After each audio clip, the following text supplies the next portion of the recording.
Educa TV apresenta Mundo HQ TV. E aí, Educa TV Lovers, estamos começando mais um Mundo HQ TV, o programa que leva aí para sua tela o universo das histórias em quadrinhos, do mundo pop, geek, enfim, tudo aquilo que você gosta e eu também. E hoje você deve estar notando aqui, nós estamos começando um programa e eu vou precisar fazer um disclaimer para você. Você olhando a mesa, talvez você ache que a gente vai falar de Star Wars ou de Darth Vader, porque realmente, né, a gente fez uma decoraçãozinha aqui especial. Por quê? Não é porque é o tema do programa, mas porque em setembro de 2024 faleceu, né, o James Earl Jones, que era a voz do Darth Vader, também do Mufasa, né, fez o pai lá do Eddie Murphy no Príncipe em Nova York, mas era mais conhecido por ser a voz original realmente do Darth Vader. Então, esse programa de hoje a gente está dedicando a ele, fazendo uma homenagem. O programa de hoje, curiosamente, também é uma efeméride, é sobre os 85 anos de um personagem e que dá pra gente até fazer uma certa relação com o Darth Vader. Afinal, o Darth Vader se veste todo de preto, ele é o cara do lado negro da força, né, do lado escuro da força, e nós vamos falar hoje de um cara que também é conhecido como Dark Knight, ou seja, o Cavaleiro das Trevas. Então fizemos um elo aí. Para quem conhece quadrinhos sabe que eu estou falando do Batman.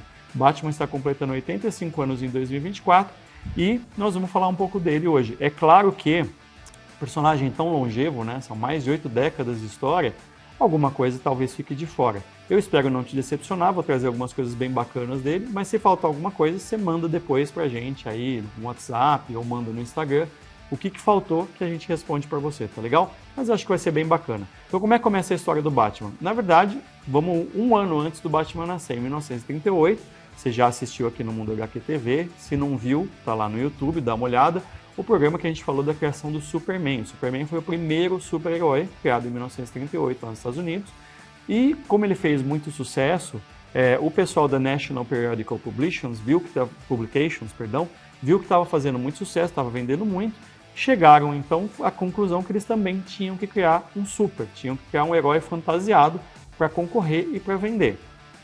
Chegaram então para um jovem autor um jovem quadrinista, desenhista chamado Bob Kane e falaram para ele, olha, você precisa criar um herói, a gente quer um herói e você que foi o escolhido aqui. O Bob Kane fazia naquela época mais tiras humorísticas, ele tinha, por exemplo, uma dupla de personagens chamada Cleo e Clancy, que era meio gordo e magro, assim, eram dois policiais no estilo meio de humor.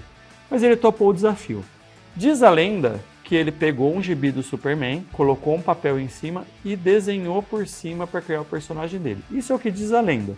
É verdade, não é verdade? A gente não sabe. A história oficial, ele reconhece que se inspirou no Superman, pegou lá a imagem do Superman e pegou aquele famoso desenho do Leonardo da Vinci, o Homem Vitruviano, e fez ali um mix dos dois. Desenhou mais ou menos olhando nos dois, tal, colocou asas de morcego, uma máscara de Zorro, uma máscara que cobria essa parte do rosto aqui apenas, uma máscara preta, e um uniforme que pouca gente talvez saiba, se você é um leitor do Mundo HQ, você sabe, mas o uniforme era vermelho, não era um uniforme que não tinha nada a ver, vermelho, né? Uma criatura da noite, um cara que ia combater o crime se escondendo nas sombras vestido de vermelho berrante, não ia dar muito certo.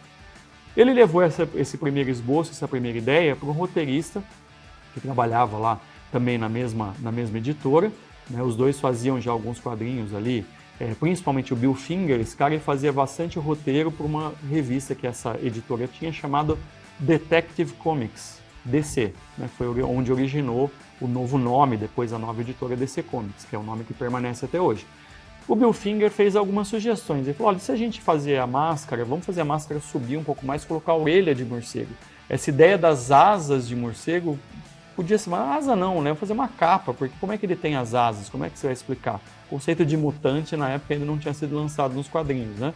Então se a gente fizer uma capa para ele usar. O Bill falou assim, essa cor, se ele vai estar de noite, que tá uma coisa mais acinzentada, mais azulada. Enfim, fez essas sugestões. O Bob Kane topou e aí ainda acrescentou algumas coisas, uma bota, luva, o cinto de utilidades, né, que foi uma marca do Batman durante muito tempo, né, aquele cinto amarelinho que ele usava ali com um monte de coisas que ajudava ele nas missões, né? Então sugeriu isso e aí foi criado Batman. Era Batman mesmo, tinha até um hifenzinho no meio do nome ali. E assim surgiu, foi lançado na Detective Comics número 27, em 1939, surgiu esse personagem novo. Visualmente, uma coisa interessante é que visualmente a gente até nota várias mudanças no Batman. A gente mostrou aí para vocês a capa, né, do primeiro. A orelha era muito pontuda, o personagem era diferente, né? E ele teve várias mudanças visuais ao longo dos anos, dependendo de quem era o autor que estava desenhando, dependendo da fase, da história, né? Mesmo em histórias de um mesmo roteirista, mudava muito, às vezes, dependendo do tipo de história. A gente vai falar isso um pouquinho mais para frente. Mas o Batman, a origem dele em si, ela foi sendo aprofundada, mas ela não mudou tanto quanto, por exemplo, mudou a origem do Superman, né? O Superman tem várias coisas, se você pegar, por exemplo, o Superman, quando ele surge, ele não voa, ele só consegue pular mais alto que os grandes prédios, né? O Superman tem histórias que ele deixa a cidadezinha dele de Smallville e vai para Metrópolis quando os pais morrem. Tem histórias que só um dos pais, os pais adotivos no caso, né, a Martha e o Jonathan, tem histórias que só a Martha está viva, tem histórias que os dois continuam vivos, né? Atualmente, quando a gente grava esse programa, os dois estão vivos. Mas vai variando muito. Tem histórias que Krypton explodiu por causa de uma razão, outra hora por outra causa. Tem histórias que os pais do Superman, né, são mais amorosos com ele. Tem histórias em que a sociedade kryptoniana é uma sociedade fria, científica, que não se toca, não gosta de demonstrar amor. Então isso vai mudando muito. O Batman não. O Batman ele segue a mesma linha. Ele é um órfão, né, milionário, e ele gosta, buscando justiça, porque os pais dele foram assassinados, ele se veste de morcego e ele investiga crimes e pune os vilões, e busca justiça principalmente, ele é um justiceiro, né? Ele não mata os vilões, ele só prende e entrega para a polícia e por aí afora. Isso mudou muito pouco, óbvio que foi aprofundando, então os pais foram mortos no beco do crime. Por muito tempo o filme que os pais foram assistir com ele era a marca do Zorro, né, para fazer a referência do Zorro com o herói, uma homenagem também, né, mas mudou ali pouco a história do roteiro. Então, quando ele surge, inclusive, ele já surge como um herói detetivesco, né, até para justificar a revista que ele estava saindo, que era Detective Comics, quadrinhos de detetive. Muitas vezes, inclusive, nas primeiras histórias, ele convidava um pouco ali o leitor e aí, leitor, já descobriu, né? Tá descobrindo comigo quem que foi a pessoa que fez quem que é o vilão, quem que cometeu o crime. A primeira história dele, inclusive, era o Sindicato dos Químicos, né? Se eu não me engano, era isso mesmo, estou até conferindo aqui pra gente. É isso mesmo, o caso dos químicos. Que ele investigava ali o crime que tinha sido cometido e tal. Agora, tem duas curiosidades que eu já vou falar desde cara, que é importante a gente ter em mente. A primeira, aliás, é muito importante, que ele foi criado, ele é considerado, inclusive, um super-herói, o segundo super-herói, mas ele não é super.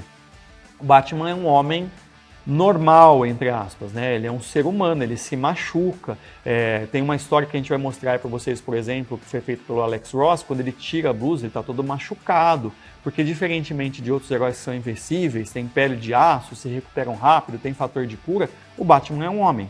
Ele tem uma grande fortuna, ele usa essa fortuna para estudar, né? E aí aquele aprofundamento de histórias, tem histórias que ele estudou com grandes criminologistas naquela HQ, tem HQs que ele lutou, ele aprendeu a lutar capoeira, ele aprendeu a lutar Kung Fu, ele aprendeu, né? Então isso vai se mostrando, aquela formação dele vai sendo aprofundada nas HQs, e ele luta muito bem, ele é um grande detetive, ele é um grande investigador, mas superpoder ele não tem, ele não voa, ele usa equipamentos para fazer as coisas que ele faz. Então, ele é considerado um super-herói, mas na verdade ele é um herói fantasiado. Se bem que se você pensar bem, nessa capacidade, essa grande inteligência, capacidade para lutar tudo, lembrar tudo, pode ser considerado um superpoder. Mas efetivamente é um humano, né? A outra curiosidade que eu vou falar é sobre Gotham City, né? A cidade de Gotham, ela é basicamente um personagem, né? O Batman funciona por causa de Batman. É uma cidade muito sombria, é uma cidade que tem um lado muito desenvolvido, um lado muito rico, muito tecnológico, mas ao mesmo tempo tem toda uma sociedade do submundo, tem lugares escuros, basta ver que os pais dele foram assassinados no beco do crime, tem uma área da cidade que é muita prostituição, é droga, é assalto, então é uma cidade que convive com esses lados, mas é uma cidade realmente muito, ela mistura citando Lobão aqui, decadência com elegância, né? E quando foi lançado no Brasil, na revista O Lobinho, né, em 1940, ou seja, 2 anos depois de ter saído nos Estados Unidos, Gotham City ganhou o nome de Riacho Doce. Não tem absolutamente nada a ver, né?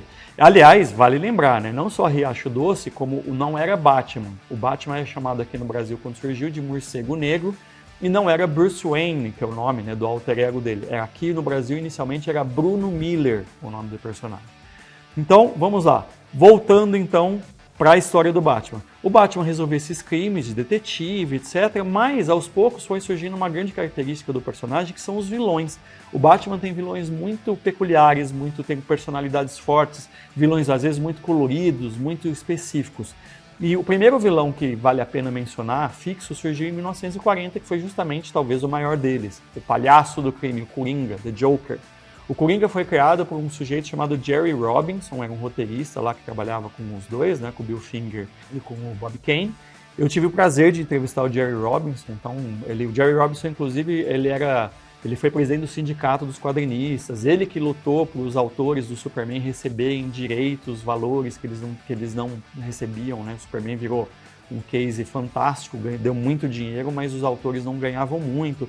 E o Jerry Robinson contou ali para mim como que ele criou o Coringa, a ideia da inspiração da carta, uma coisa diferente, né? O Coringa no começo ele deixava as cartinhas em todo o crime que ele cometia, e o Coringa já surge realmente como um sujeito meio psicopata, não tanto quanto ele viria a se tornar depois, mas já surge nessa linha. E outros vilões começaram a aparecer, vilões como o Vagalume, o Senhor Gelo, Duas Caras, a Mulher Gato, era venenosa. Se você pensar nos vilões do Batman, né, o Pinguim, eu poderia ficar falando muitos e muitos aqui, né? Ra's al Ghul, né, que pouca gente fora dos quadrinhos conhece, mas é um vilão muito importante, né? E foram surgindo todos esses vilões que ficaram muito característicos do Batman e chamavam muita atenção nas histórias. Também o Jerry Robinson criou um personagem que tem até uma parte do nome dele, Robin, né? Inclusive eu perguntei para ele, tem alguma coisa que ele falou? Não, é Robin por causa do passarinho, eu queria uma coisa mais colorida, tal, então não tem nada a ver com o meu nome Robinson. Não, é Robin por causa, foi uma inspiração ali da hora. Fica menorzinho e tal. O Robin surge justamente porque começou, como os super-heróis surgem lá, o Superman surge em 38, o Batman em 40, né, o Batman em 39, em 40 já tem mais alguns, né, começam mais alguns personagens, e para atrair as crianças, eles começam a ter parceiros mirins. Então, quem que é efetivamente o Robin? O Robin é um menino, também órfão como o Batman, os pais dele eram trapezistas de circo, por isso explica a roupa do Robin, tá? Aquela roupa colorida, bem diferente da do Batman. E o Bruce Wayne fica com pena do menino, adota ele já é um acróbata, ele já pula de trapézio, ele já tem todas aquelas habilidades, leva para morar com ele e no fim o Robin, o nome do Robin é Dick Grayson originalmente, o Robin descobre que ele é o Batman e começa a sair com ele, começa a combater o crime junto com ele. Pouca gente talvez saiba, mas não tem um Robin só, tá? As pessoas costumam ver Robin. Quem lê quadrinhos sabe que não tem um só. Mas foram 4 Robins, até o momento que a gente está gravando esse programa, teve 4 Robins. O primeiro deles é o Dick Grayson, que a gente já falou aqui, e o Dick Grayson foi tirado das histórias do Batman, porque eu já citei várias vezes aqui nos programas, você pode ver na nossa playlist lá no YouTube. Em 1954, um sujeito chamado Frederick Wertham lançou um livro chamado A Sedução do Inocente, que falava que quadrinhos causava, quem lia quadrinhos virava criminoso e tinha comportamentos anormais. Por comportamento anormal, entendia-se principalmente na época ser um homossexual, né? Se hoje existe preconceito, você imagina na época como era isso. E aí ele falava que Batman e Robin eram um casal gay. Por causa disso, do Código de Ética dos Quadrinhos que surgiu nos Estados Unidos, os editores tiveram a solução de mandar o Robin original, Dick Grayson, para a faculdade. Então eles se separaram, né? O Batman começou a viver a aventura solo, ficaria sem Robin por algum tempo, e o Robin acabaria se tornando um outro personagem, um outro herói chamado Asa Noturna. Então, Dick Grayson, em determinado momento, assume um outro manto, se separa ali daquela figura paterna do Batman, e agora ele vai ser um super-herói em outra cidade chamada Bloodhaven, e por aí afora. A gente vai falar mais sobre os próximos Robins, tá? Sobre os demais, no próximo intervalo. Mundo HQ TV.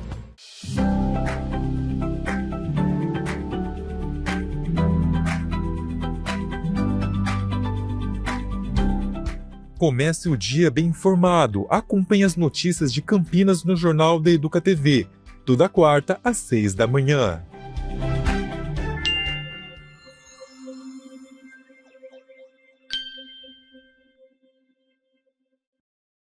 Mundo HQ TV. E aí, voltamos falando mais sobre Batman. Eu falei para vocês que ia contar sobre os Robins, né? São 4, já falamos de um nesse bloco. Mas antes de falar dos Robins, enquanto o Dick Grayson estava lá na faculdade, e por causa do código de ética, etc., as histórias do Batman se tornaram bem mais coloridas, né? Bem mais infantis, com graça, etc. Isso é importante a gente saber, porque o Batman ele transita muito entre essa coisa mais sombria e a coisa mais colorida, né? E por que isso é legal a gente falar? Porque em 1959, por exemplo, começaram a surgir coisas, né? Como o Baticão, né? O Super-Homem tinha o Krypto, pouca gente sabe, mas o Batman teve o Ace, o Baticão, né? Começaram a surgir umas coisas muito, hoje a gente pensa meio toscas, meio, né, esquisitas, como por exemplo, em 1959, o mesmo Bill Finger, que era o roteirista lá do começo, junto com o desenhista Sheldon Moldoff, eles criaram um personagem chamado Batmite, que aqui no Brasil ganha o nome de Batmirim, né? Ou também conhecido como Bat-Duende. Lembrando que nesse período, inclusive, tudo que o Batman usava começou a se espalhar ainda mais, que tudo era o Bat alguma coisa. Então era o Bat-Bumerangue ou Batarangue, o Bat-Sim de utilidade, o Bat-Fone, Bat também numa identificação ali com um público mais infantil, mais juvenil, e foi colando isso. O Batmirim, ele, assim como um outro também, uma contraparte dele na época das histórias do Super-Homem, o Sr. Mxyzptlk, que você deve conhecer, o Mixie, né, é um duende da quinta dimensão, os dois são, e ele era fã do Batman. E aí ele faz uma roupinha de Batman e vem para Gotham City, ou para onde o Batman estiver, sempre para mostrar que o Batman é um grande herói. Então, para mostrar que o Batman é um grande herói, ele cria desafios incríveis para o Batman, monstros, faz um monte de coisa, máquinas de escrever gigantes, faz aquelas coisas absurdamente nonsense, muito comuns da época, para o Batman enfrentar. Quando em 1964, o Julius Schwartz, que é um editor famoso da então DC, chega lá na editora, ele resolve acabar um pouco essas coisas mais coloridas, mais divergentes e tira tanto o Ace, o Baticão, o Batmirim, mas essa saída dura pouco, inclusive porque em 1966, né, eu estou focando mais em quadrinhos, mas o Batman tinha outras mídias, né, rádio e TV em 1966, aquele famoso seriado do Batman com Adam West, que a gente vai falar aqui, ou melhor, você pode conferir aí num outro programa nosso sobre seriados, né, que era um seriado também muito cômico, que tudo eles tinham o bate alguma coisa, a abertura ela era, né, eles aparecia soque, tum, pau, aquelas histórias em que o vilão fazia aquela armadilha rocambolesca no final e explicava para eles, né, enquanto o vilão ficava explicando o plano, o Batman e Robin se safavam da armadilha, aquela coisa bem humorada, bem humorística, né, surgida em 1966, e com ela o Batmirim voltou a aparecer em outras histórias, né. Eu quero dizer para vocês que eu, na minha infância, assistia muito esse seriado aí do Adam West, eu adorava, né? Foi um momento que marcou muito. E esse seriado, então, ele ajudou com essa coisa mais cômica do Batman, mais divertida, mais leve. Também ajudou o Batmirim a voltar ainda nos anos 60, depois faria outras participações, inclusive no desenho Teen Titans, que é muito mais moderno, o Batmirim já apareceu ali no desenho animado, e até apareceu com uma versão de um duende que é fã do Robin, que se chama Larry, que se veste de Robin, e é o Larry que é o assistente ali do Batmirim, tá? Bom, de qualquer forma, o que acontece? Essa fase mais divertida, essa fase mais leve, ela foi aos poucos também sendo substituída de novo por histórias de mais detetive, histórias, né, porque o público foi crescendo, foi exigindo outras coisas, né? E aos poucos também, com o arrefecimento do código de ética, as pessoas foram voltando as histórias para aquela coisa inicial, de história de combater o crime, história de detetive. E aí você vai ter realmente uma grande revolução do personagem. Eu vou pular, tá? Quem é fã do Batman, me perdoe se eu não falar de alguns outros autores, de algumas histórias, mas eu vou falar do que para mim foi a segunda grande revolução ali, nos quadrinhos, uma grande revolução que trouxe o personagem para esse lado mais sério, mais sombrio, que foi pelas mãos do Frank Miller nos anos 80. Tá? Foram duas histórias famosíssimas hoje do Frank Miller que mudaram de novo a concepção do personagem. Pessoal, vocês perceberam que quando eu falo de Batman eu me entusiasmo, né? Um dos meus personagens favoritos, né? E aí eu já falei do Frank Miller e não cumpri a minha promessa de falar dos Robins. Então, antes de passar para as histórias do Frank Miller, vamos falar dos Robins. Dick Grayson foi o primeiro, depois nós tivemos um Robin chamado Jason Todd. O Robin chamado Jason Todd, ele é um menino meio revoltado ali, que tem uma infância difícil, e o Batman pega ele roubando um pneu do Batmóvel. E aí o Batman de alguma forma também resolve adotá-lo, só que por ele ser revoltado, ele não obedece o Batman, e esse Robin virou um Robin que muita gente não gostava, e ele acabou sendo morto nas histórias. Foi feita uma votação e as pessoas decidiam que queriam que o Robin morresse. E ele morre de uma maneira muito trágica pelas mãos do Coringa. O Coringa o mata com um pedaço com um pé de cabra, enfim, uma coisa bem violenta, né? Lembrando, as histórias já estavam mudando de novo ali, né? Principalmente se a gente saiu daquela coisa colorida dos anos 50, 60, nos anos 70 começaram a ficar mais sérias, né? E aí o Jason Todd, esse segundo Robin, ele volta à vida depois. Hoje ele é um personagem, ele ressuscita, ele é um personagem hoje chamado Capuz Vermelho, tá? Capuz Vermelho originalmente era um vilão, mas hoje é um meio herói ali, que é o Jason Todd.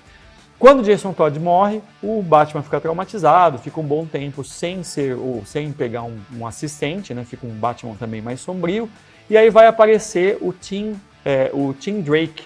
O Tim Drake é um vizinho, também um filho de um milionário que mora ali vizinho de Bruce Wayne, e ele descobre por investigação quem é o Batman. O Tim Drake é um dos Robins mais chatinhos ali, porque ele fica o tempo inteiro só no computador, né? Uma coisa mais, né? Queriam modernizar as histórias do Batman, as investigações, então ele sai menos que os outros personagens e acaba sendo um Robin que vai ficando de lado. E tanto ele fica de lado que em algumas histórias ele namora algumas personagens, né? Namora uma menina da escola dele, depois ele tem um caso com uma outra super-heroína, etc. E agora, mais recentemente, a DC Comics decidiu que o Tim Drake é bissexual, então o Tim Drake vem à tona aí essa história de que ele agora, né, nessa linha de representatividade e tal, ele é um Robin que assume ou que descobre a bissexualidade, né? E aí você tem o quarto Robin, e o quarto Robin, também muita gente não sabe disso, mas o Batman teve um filho, tá? Existe um personagem ali que foi criado no final dos anos 80, chamado Ra's al Ghul, né, que quer dizer cabeça do demônio. É um grande vilão, é um vilão genocida, ele acha que a humanidade está envenenando a Terra, está prejudicando a Terra, e a solução para ele é matar a maior parte dos seres humanos possível. E ele decide, o Batman é um detetive tão bom, um herói tão bom, que ele decide que o Batman vai ser o herdeiro dele. Então ele tenta convencer o Batman a ser o sucessor dele, e o Batman, durante algum tempo, ele é levado lá para onde o Ra's al Ghul fica, e o Batman acaba se envolvendo com a filha dele, com a Talia.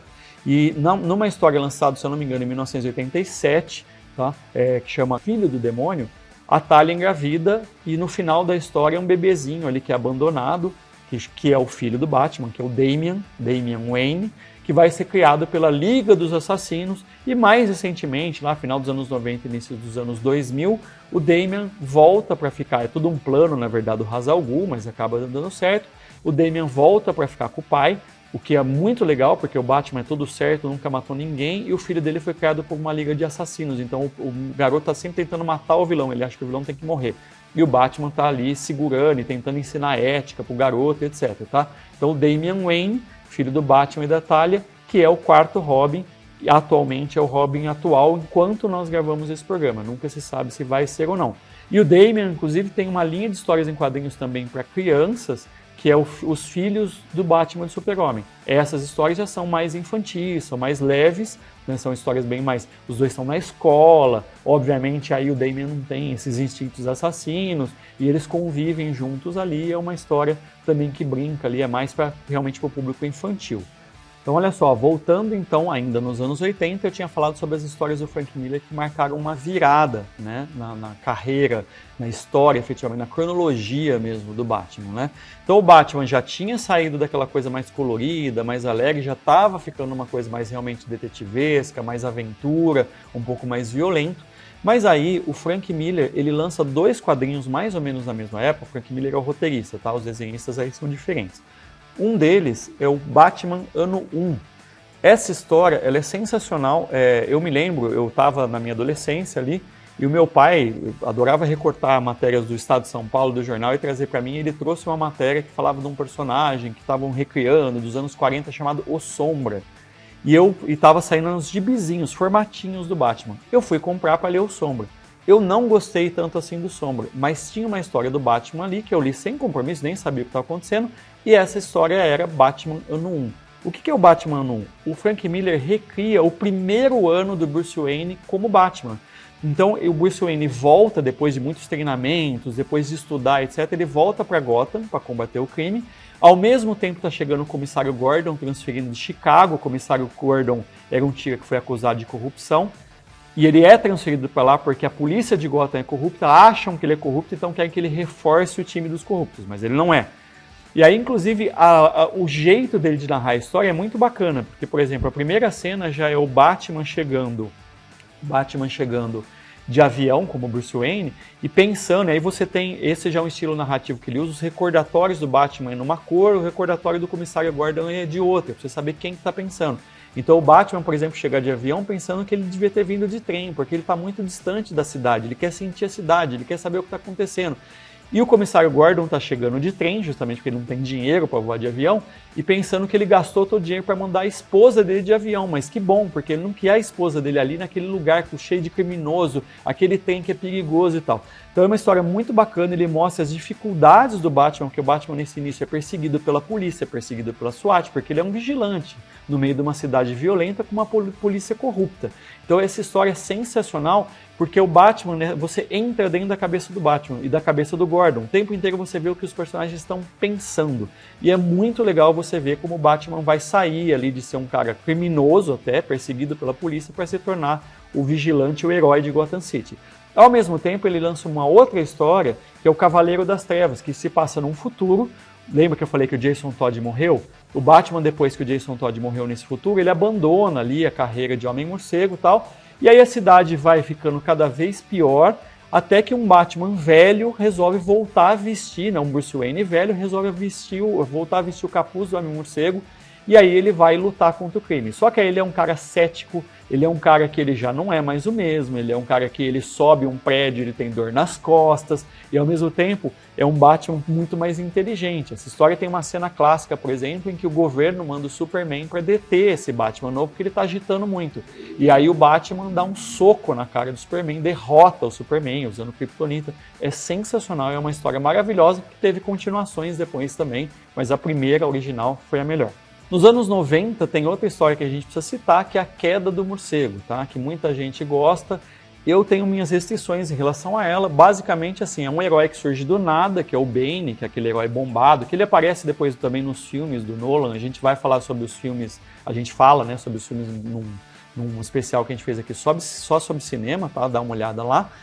Mas assim, o Bane é um vilão que aparece do nada e consegue o que muitos outros vilões não conseguiram, que é derrotar o Batman. Literalmente ele quebra o Batman, ele joga o Batman de um prédio e quebra a coluna do Batman, né? E aí, o que acontece assim, a história em si é até interessante você ver, porque ele vai desgastando o Batman, ele solta os outros vilões, então o Batman não consegue mais dormir, ele está o tempo inteiro combatendo o crime, ele vai se desgastando, ele não consegue pensar direito, e aí o Bane vai lá e dá o toque final, né, dá o fatality ali no Batman. Só que assim, poxa vida, tanto vilão bom, o Coringa podia fazer isso, você tem que criar um personagem novo para isso. Mas enfim, essa história marcou época também, porque enquanto o Batman se recupera da coluna quebrada, você tem, ele chama um cara do nada para substituir ele, chama um cara chamado Azrael, que é um cara de uma seita ali, aí muda totalmente o uniforme do Batman, um cara totalmente pirado, ele começa a ficar violento. Foi uma tentativa de atualizar os heróis. O mesmo aconteceu com o Super-Homem nesse período, que quando o Super-Homem morre, vem vários outros personagens ali clamando o seu Superman, né, que não eram ele, e quando o Superman retorna, ele retorna cabeludo, depois ele se divide em 2 Superman, cada um com um poder diferente, enfim, eles estavam testando o público com coisas novas. Fizeram isso com o Super-Homem, fizeram isso com o Batman, né? O Azrael não dá certo, e aí você tem toda uma história paralela do Bruce Wayne se recuperando, sarando da coluna quebrada, você tem que ler para crer ou não, né, de como ele sarou, e voltando a atuar então como Batman. Essa história também marcou época, e assim, foi só para chamar a atenção para você por alguns pontos. Essa história tem uma curiosidade interessante que eu gostaria de citar aqui para vocês. Essa história, ela se perde em algum momento lá, quando o Bruce Wayne está se recuperando, para mostrar que o Bruce Wayne tem reflexos. O Bruce Wayne está ali numa cadeira de roda e de repente alguém chuta uma bola em direção a ele e ele, sem olhar, levanta a mão e segura a bola. Só que essa mesma cena acontece num episódio de Sandman, que foi lançado tempos antes, tá? Sandman do Neil Gaiman, que tanto a Morte quanto o Sandman fazem essa mesma coisa. E a DC chupou ali a cena na cara dura e deixou ali como se fosse o Bruce Wayne, só para mostrar o quanto o Bruce Wayne é bom. É bom, mas copiou de outro. Gente, tem muita coisa para falar de Batman, como eu falei, são 85 anos, mas a gente deu aqui umas linhas gerais para vocês. Se vocês quiserem que fale mais coisas, se faltou alguma coisa, você que faz esse programa, O Instagram tá aí, o WhatsApp tá aí. Manda mensagem pra gente que a gente retoma, tá? No próximo Bate-Programa, na sua Bate Educa TV, no mesmo Bate-Horário. Legal? Até mais!